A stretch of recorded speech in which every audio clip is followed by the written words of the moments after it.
আমার আজকের রেসিপি দুধ শুক্তো।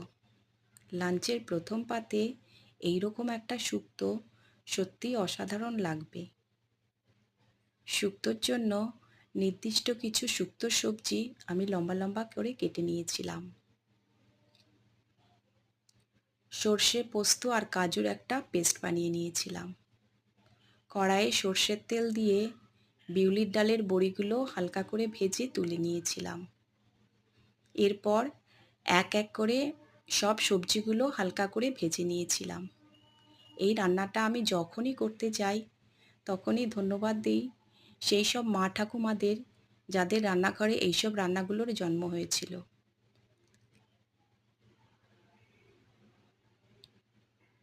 এই রকম হালকা করে ভেজে নিলে শুক্তোর স্বাদটা দ্বিগুণ বেড়ে যাবে। তেলের মধ্যে তেজপাতা, পাঁচফোড়ন আর আদা দিয়ে সর্ষে পোস্ত পেস্টটা ঢেলে হালকা করে ভেজে নিয়েছিলাম। ভাজা সব সবজিগুলো দিয়ে একটু নাড়াচাড়া করে জল দিয়েছিলাম। এরপর দুধ দিয়ে দিয়েছিলাম। পরিমাণ মতো লবণ, চিনি, ঘি দিয়ে কিছুক্ষণ ফুটিয়ে নামিয়ে নিয়েছিলাম। খুবই অসাধারণ খেতে হয়েছিল।